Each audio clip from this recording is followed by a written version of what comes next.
Hello guys, so this is your Stockman Tornil. I hope that yung iba sa inyo ay gising pa para makinig sa aking live charting analysis with ISM and CLC. But for those who cannot watch this and listen to this live broadcast, you can watch it back later dito rin sa group natin.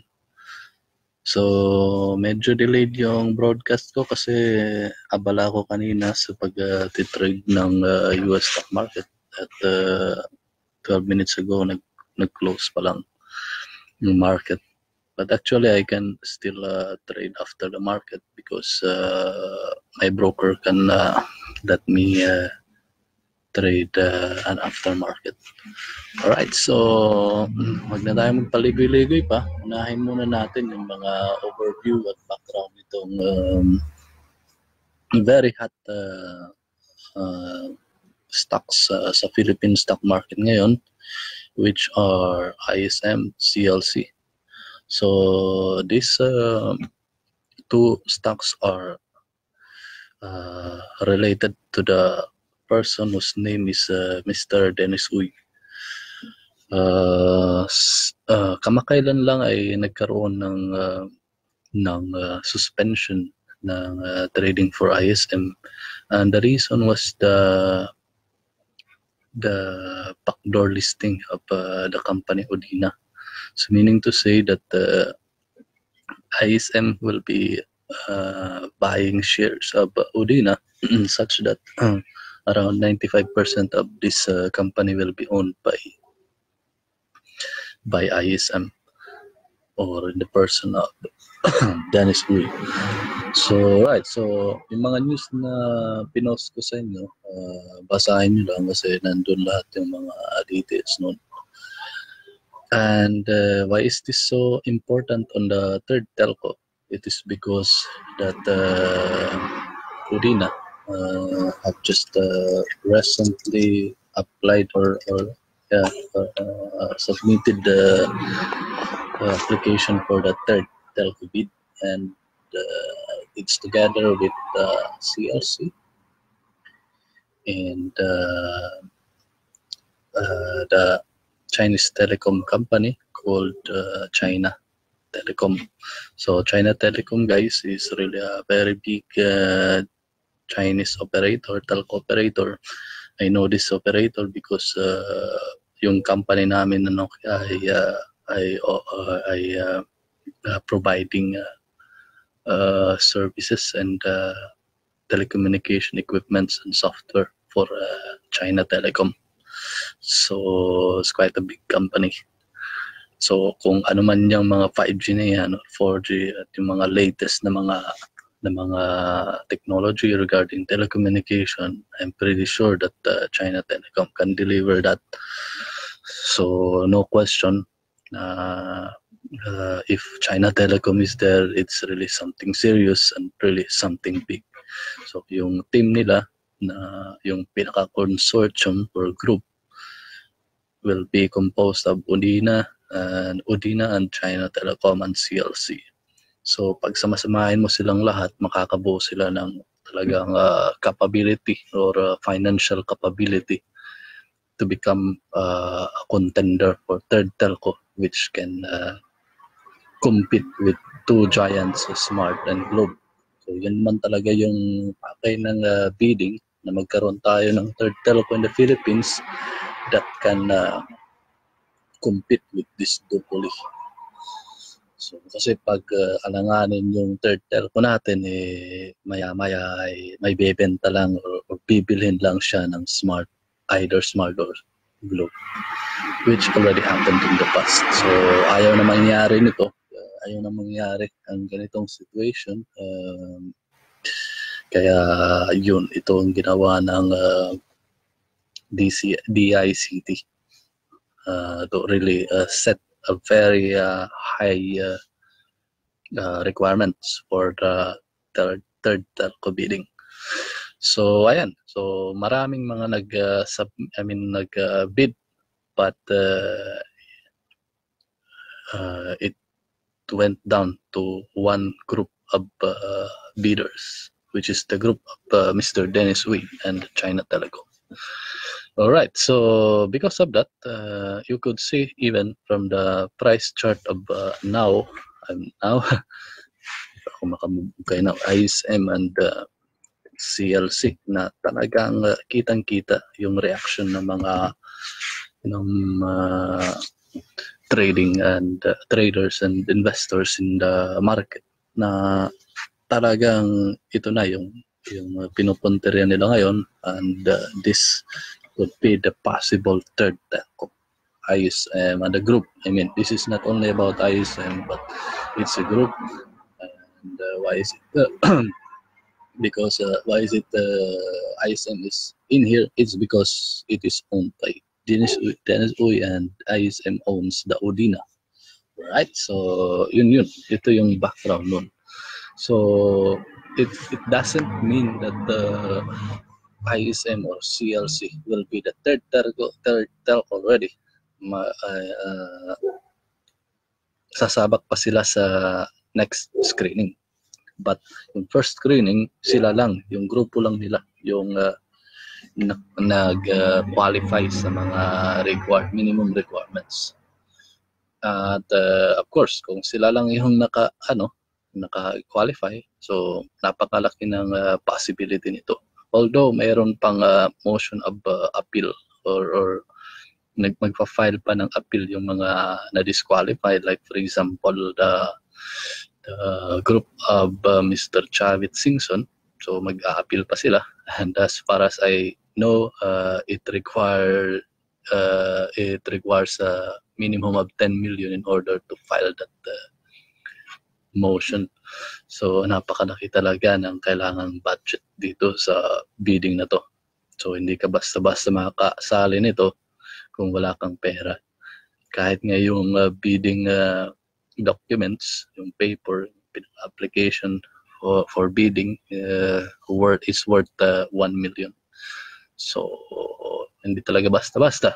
And unfortunately, maraming mga kababayan natin ay talagang naipit, nalugi kay Now Corporation, kasi ito actually yung inaasam-asam ng mga kababayan natin na lumabas na itong resulta ng or dumating na itong bidding at masimulan na, at we were expecting that Now will be really a great contender. However, 2 months ago, nagkaroon ng na-release yung paper about the so-called term of reference, and from there, when I saw that capital minimum capitalization na kailangan na around 40 billion, or I don't know, I'm not really sure, but basta billion yun, ay talaga wala, tagilid yung Now Corporation, and this is the reason why nahirapan sila para makapag-proceed sa bidding. So ayan, so their lawyers advised them not to participate.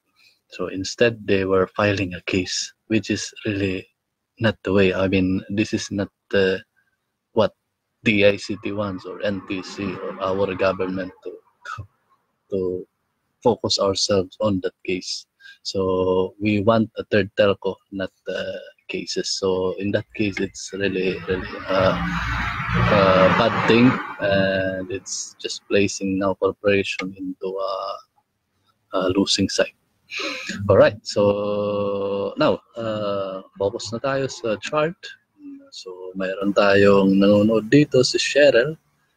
So hi Cheryl, I hope you are fine, and good luck for tomorrow. So tomorrow will be a very exciting trading day, and I will just share to you how we can trade this stock. So first and foremost, you should never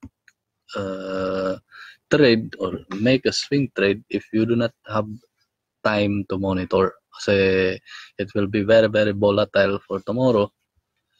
Expect that the price is coming up for some percentage, and later on they will dump the shares, although I'm expecting it's just a pullback, and then you can rebuy the share. So there are many options here how you can trade. So for instance, let me pull out my template.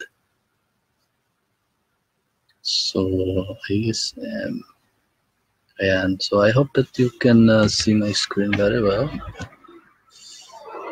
This is my chart. As you can see, this is a 1-day chart. No, sorry, this is not a 1-day chart, but a 30-minute chart. So look at this, a 30-minute here from this day. What is this? Okay, so November 6 yesterday. So as you can see, yung mga pullbacks niya, ilagay natin sa candles lang kasi ikinashi siya. So yung pinaka lowest pullbacks are really hitting the EMA 10. I mean, this is EMA 9 pala. So EMA 9, bakit talaga yung dito? Okay, raise ko yung isa. So yan, dito. So ito yung price action yesterday. Dito nag-pullback. So halimbawa, itong pullback na to from here to here was compensated by buyers. So maalaman mo naman kasi mataas yung weakness sa baba. So meaning there is really a buying pressure. And sinundan ng next candle na opening higher than the previous close. So that is a very good sign, although nag-profit din dito sa taas, but the next candle, 30-minute candle, open higher than the previous close. This is really a good sign of bullishness. So dito hindi siya masyadong lumapit or hindi siya nag-hit back to the EMA 10. So lumapit lang. So but this is still a good buying opportunity. Kita mo itong doji. So we have here a thin body. Once an entry signal is once the price moves above the body of this thin body of this doji plus a great volume. So ayan, so dito hindi masyado yung volume, but dito I think this is already the time, the 1 p.m. session. I mean, after lunch, dito naman, ito na yung price action niya talaga ang nag-gap up from here to here. So ayan, so kung mapapansin niyo, pinaka-optimum talaga na pag pullback niya is towards this EMA 10 30 minutes. But also remember that you might miss buying if you are just waiting up to here. Kasi limbawa ito, malaking pullback yan. Nakita mo naman na lumapit siya pero hindi naman siya nag-hit sa EMA 10. So in that case, you should also, you can try also the 5 minutes. Let's check the 5 minutes. Yeah, dito yun. 5 minutes. Okay, check naman natin yung 5 minutes. So ito yun. Pag 5 minutes naman, kita nyo naman na nag-pullback siya pero lumalagpas. So gawin natin itong EMA 10. And we have the second one. I think around good. So pag 5 minutes na to, so lagyan natin sa 21 muna. And so 21, so we have the combination of EMA 10 and EMA 21. So ito yung behavior ni ISM. So kumbaga ito yung pinaka-DNA niya na yung pullback niya, yung lowest is EMA 21, time frame 5 minutes. So ayan, so in my case, kagigising ko lang nun nung kahapon dito ko naabutan before mag-lunch time. So dito, bumili na ako dito. Kasi bakit dyan? Dahil mayroon siya ditong ascending triangle. Ito yung resistance. Ito yung diagonal support niya. So dito na ako. I took the risk. But I know that there is a catalyst. So the higher probability for this is to move up rather than to move down. So ayan, nangyari nga, gap up na siya pag nag-open na yung lunch time. Nag-open after lunch. So ayun, yung target price ko, na-post ko na yun sa group. So nandito yun, teka lang. Okay, so the target price that I have posted for you was in the group. And how did I arrive with that target price? It's because of simple Fibonacci retrace or Fibonacci extension. So ayan, Fibonacci extension from this point to this point and to this point. So look at that. So ito yun, 5.63 pero nilagay ko lang sa 5.6. So that was the reason why I put my target price at that level sa 5.6 dahil sa Fibonacci retracement. Fibonacci extension, sorry. So balik tayo sa 5 minutes chart. Tingnan niyo naman at sinagasaan yung yung target price ko. Okay lang. Kasi I know that the ceiling price will be around 6.16 base sa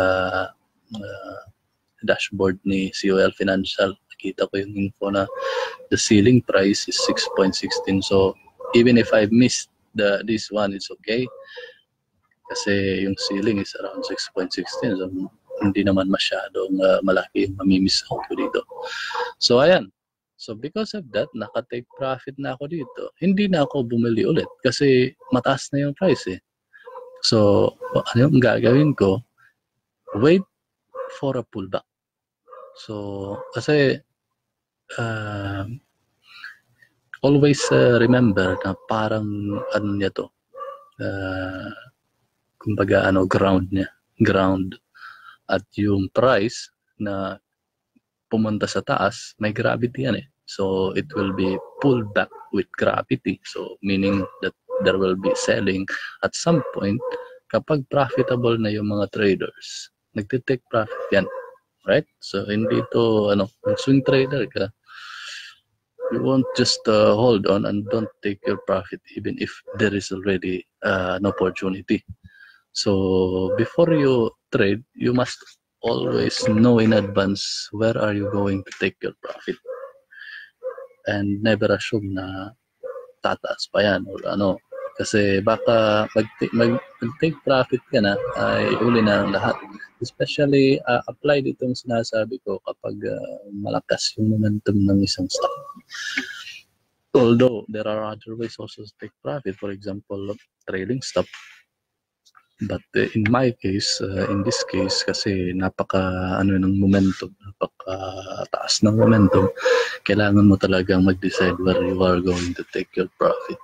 So, okay, so yung ginawa ko, I wait for a pullback. I know that there is EMA 21 and like what I said, yung pullback niya, talagang pullback into EMA 21. Actually, it's not really accurate, but let's try the 30. It can be also the 30. EMA 30. Ayan. So, instead of 21, ginawa ko yung 30. Okay? Para ma-emphasize ko talaga in more or less in an accurate way. So, nakita ko sa chart na there is a gap here. This one, this is the gap. So, if you point it at the center, that can be a possible pullback. Ayan, so which really happened. It pulled back to that exact price, middle of the gap between this and this. But I did not buy in that. Hindi ako nag-order dyan. Kasi it can be possible that mamimiss out mo lang yung opportunity to enter at a lower price. So ginawa ko, ni-level ko lang from this low here, this candle to this. So dyan ako bumili. So yun, pulled back after 5 minutes, yung tumaas at ito na nga yung price niya. So right, so ano nga ba yung tomorrow? What's the play? So in my case, I am already in an advantageous position kasi nandito yung buying price ko. I'm already up. Matapos ko mag-take profit ng 5.6 and both at 5.0, I am up currently with 11%. So now tomorrow, ano ba yung target price natin? So back to the retracement. So ito yun. So ito yung Fibonacci extension ko. Ito yung first take profit ko. Now, kapag malagpasan pa itong level na to, mag-breakout, ito hindi kasi confirm breakout kasi bumalik yung price at nag-close dito. Ngayon, pag next 1 hour or 30 minutes candle are already ahead, so it's possible that it will head to 7.14 or lagyan na lang natin na 7.0.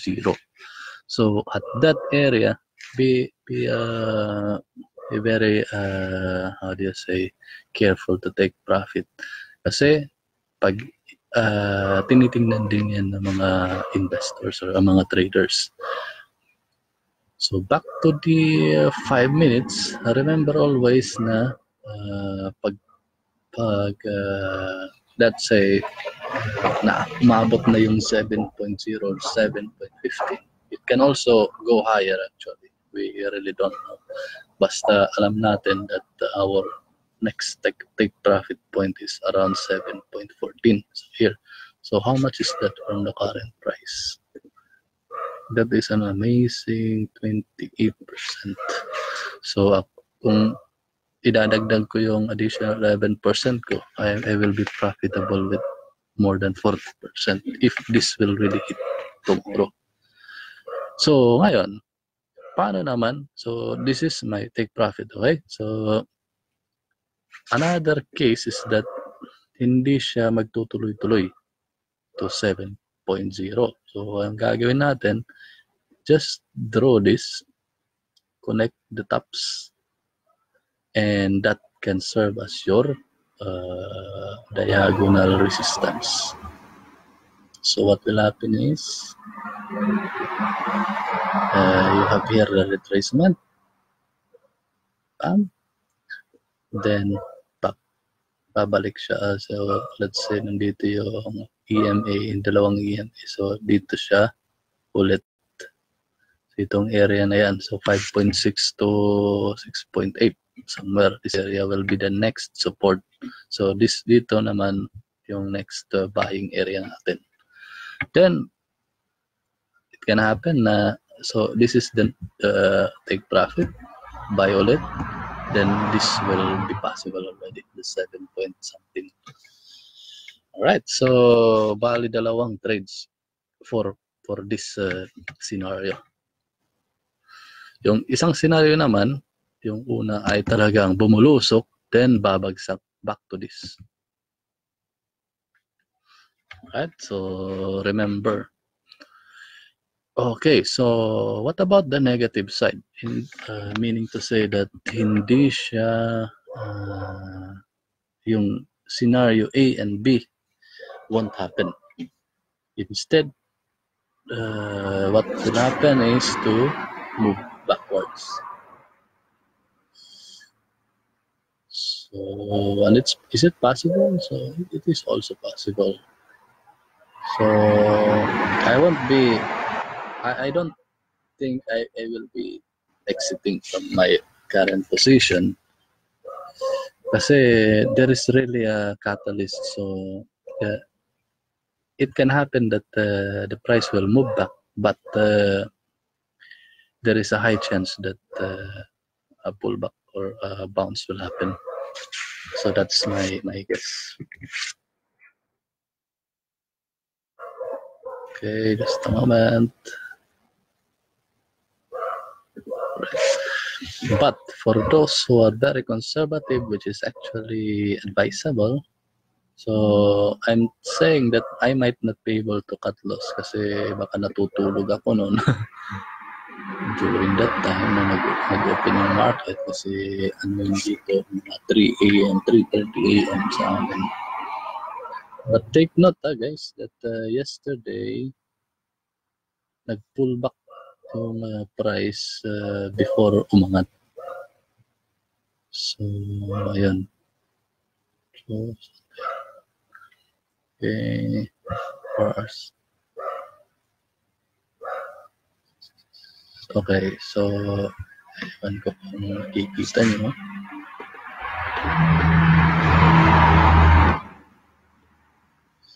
Ito, mataas na candle. This is the nag-open dito 4.26, pull back to 3.7. So, kita nyo naman kahit yung 4 hours niya, ina-follow talaga niya yung EMA 10. Yeah, this EMA 10 is really magical. So, paano naman? Ano ba yung worst case na pullback?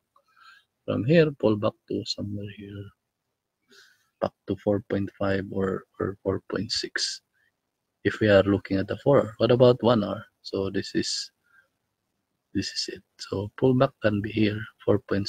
So, tama yung kanina, 4.6 or 4.8. Kasi while yung price tumataas, nagmo-move kasi itong moving average. So it won't be just here. It can be here or here. Alright. So ayan. By the way, okay, back to this. So yung proper setting of cut loss is this. So since this is the diagonal support, nandito yung structure, yung mga candles, so meaning that your cut loss must be somewhere here, 5.10. So parang break even lang ako nito kapag mag-cut loss ako. So that's the advantage kung nakaposisyon ka ng mas maaga kasi yung cut loss mo or yung risk is really lesser. But for conservative buy, so dito ka halimbawa bumili ka sa breakout, then you can consider this cut loss. So, mas malapit siya. Kasi pag ilayo mo siya, so baka more than 10% down ka kapag bumaliktad yung or yung price ay mapunta sa wrong direction. Alright, so ayun. Mayroon na tayong strategy to buy. If there is a breakout here, which is possible actually tomorrow, or even a gap up is possible tomorrow. So be prepared. Kapag yung gap up medyo, I don't know, mahirap talaga yung pag mag-gap up tapos sasakay ka. I would still recommend you that pag gap up at hindi ka pa nakabili, I would still just recommend that wait for a pullback. Kasi delikado. Gap up, then later on after 5 or 10 minutes babalik pala sa sa EMA 10. So much better to wait. That is the safest that you can do. EMA 10 and EMA 30. Diyan in between sa mga ano na yan. Limbawa ito. Ano ba yung isa sa strategy na gagamitin natin yung pullback? Ito, pullback. Big candles, then sinundan ng next 5-minute candle na green. Then makita mo yung mataas na wick sa baba, meaning there is really a buying pressure and there is really a very high volume.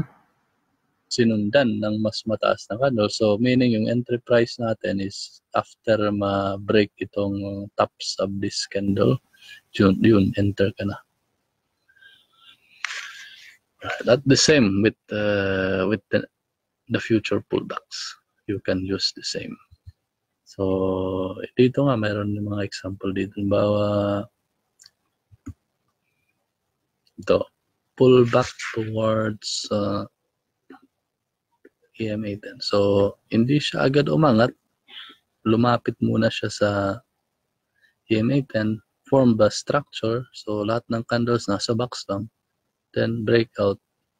Ang problema dito may gap. So, mahirap. So, kung maganda sana yung ang pag-enter dito kapag yung price nag-breakout dito plus meron ka ditong volume, meron kang ganito kalaki na volume. So, dito dapat yung maganda 4.75 but unfortunately it gap up to 5. Alright, so ayun, may mga joiners na tayo. Hi sa inyong lahat.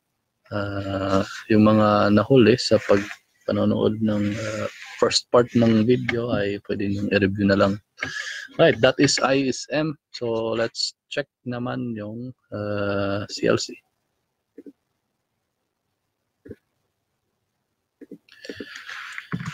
Okay, actually itong CLC I was already holding this for more months ago. So not CLI but CLC. I've been holding this already for long, like but medyo down ako, so break even na ako ngayon. Actually small profit but much better than ipid. So mga 2 months ata na hold ko to, pero konti lang yung position ko dito. Nasa kay ISM yung mas malaki. At I have also other stocks. Alright, so tingnan natin si CLC. Ito CLI ito. So CLC is also owned by this person, Mr. Dennis Uy. That's why it is part of this telco. Alright, so ano ba yung nakikita ko dito kay CLC? It's a downtrend chart. Here you have a channel. Okay, so it's a descending channel and there is a breakout that happened after this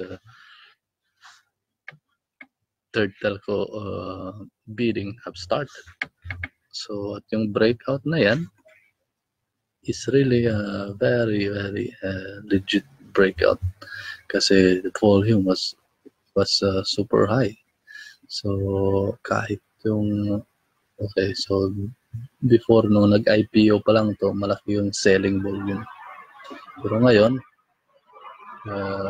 as time goes by, walang isang volume dito yung mas mataas dito. So this is the only moment na tumaas talaga yung volume, kaya this is really very legit.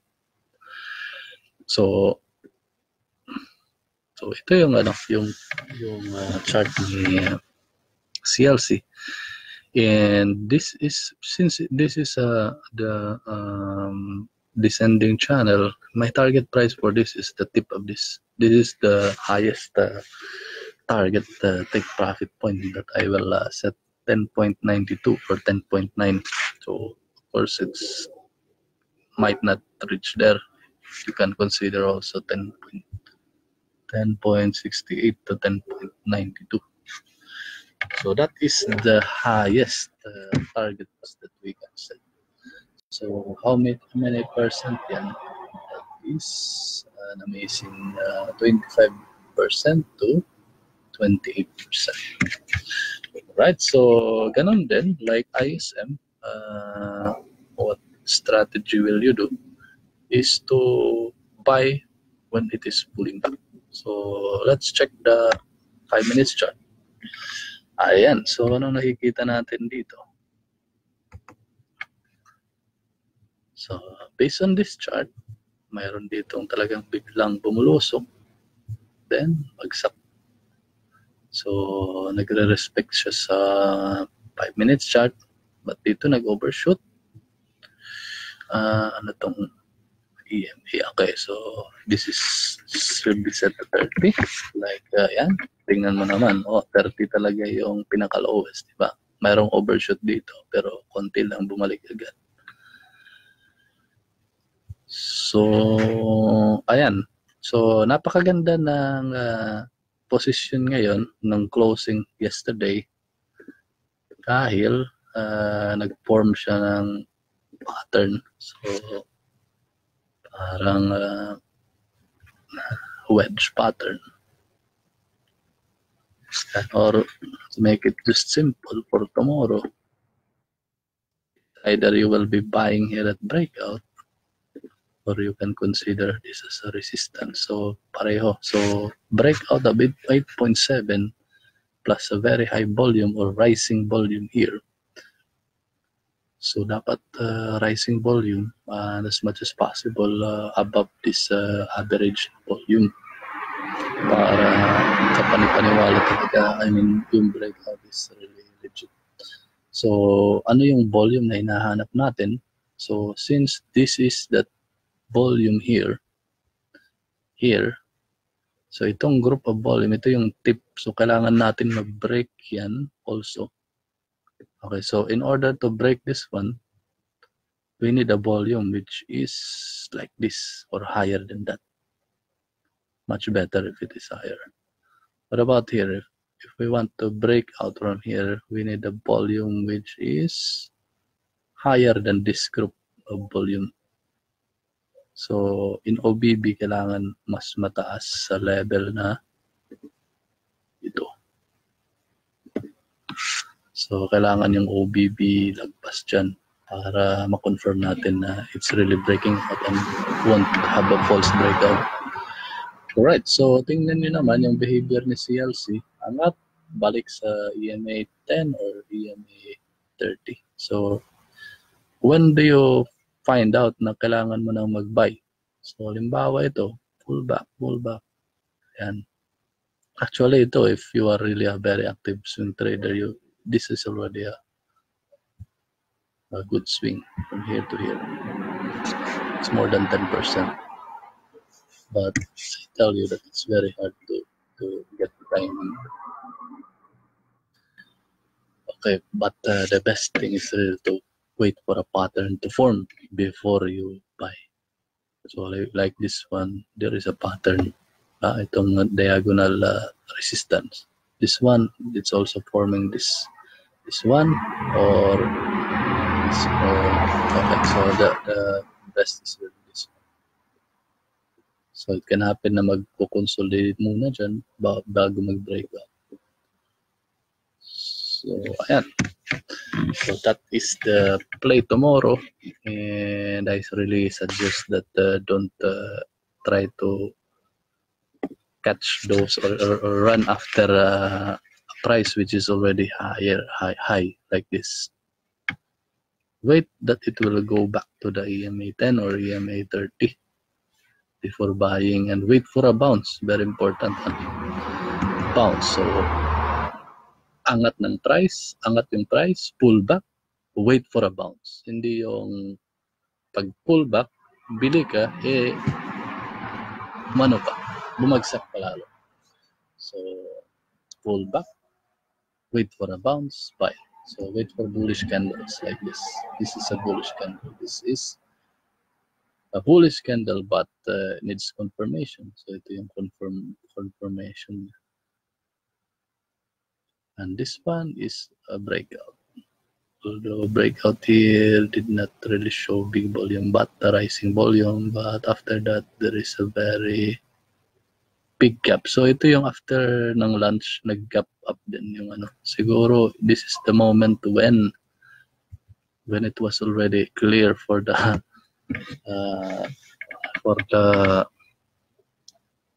those who are watching the bidding, kung sino ba talaga yung nakapasa sa first screening. This is maybe the reason why nag-gap up. Alright, so tomorrow that will be an interesting trade again, and I'm really optimistic for ISM and CLC. So ano ba yung mga possible target prices? Aside sa maximum target price na pinakita ko sa inyo, ano ba yung mga possible? So, very easy lang. Paano ba hanapin? Hanap ka lang dito ng mga tops like this. 8.74. At yung kahapon, ito yung ano niya, resistance which acted as a target price. So nakikita niyo naman nag-overshoot yung ano price. So you can somehow put a little tolerance para so if this is your resistance, then lagyan mo ng konting tolerance sa take profit point. Alright, so good luck for tomorrow. I hope that you all guys will be profitable. So itong live charting natin ay talagang dedicate ko lang dito at sa ating close group para kayo yung talagang first na makaka-take advantage sa aking analysis. So I might be wrong for tomorrow, but always set your stop loss point. But if I am right, then I am just really so happy that you all guys are profitable. Alright, so good luck again, and I will end now this video and try to plan your trades before you buy anything. Alright, God bless.